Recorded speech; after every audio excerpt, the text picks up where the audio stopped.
Okay, palitan natin. Palitan natin. Ano pang ibang nakakaiyak sa inyo na Yes. hindi anime? Okay, wrestling. Bibigyan ako ng isang moment para hindi masyadong typical. So, famously, si Katsuyori Shibata.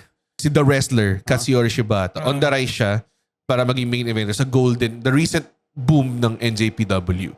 Tapos, meron siyang thing na hini-headbutt niya yung tao ng totoo. Tapos, pag i-headbuttin niya, he'll cut himself. Kasi yun yung spot, headbuttin niya tapos titi niya sa camera tapos may dugo na siyang lumalabas dito sa ulo niya. So, ginawa niya yung kay Okada. Sobrang gandang match, by the way. Sakura Genesis yata yun. Tapos, ginawa niya, natapos nila yung match. Bilang puta, pagdating niya backstage, nag-collapse daw siya, tapos dinala siya sa hospital. Tapos nagkaroon siya ng parang hemorrhaging sa utak niya.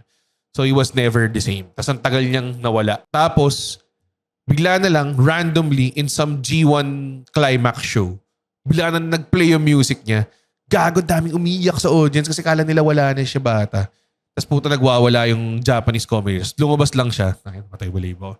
Lumabas lang siya. Tapos parang gusto niya lang pakita na I'm okay and I'm gonna be back soon. Parang hindi siya nag-wrestling? Hindi siya nag-wrestling kasi sobrang ano pa siya. Pero nag-bump siya. Like, alam ko definitely against doctor's orders type of bump. Kasi hindi man kailangan mag-bump. Pumasok siya, nag-bump siya bigla eh. Parang pinakita niya lang na hindi pa ako tapos. So parang, lahat ng balita nun parang wala na. Tapos na yung... Retired na to. Wala na to. Nabasag yung ulo, nag-hemorrhage yung utak niya.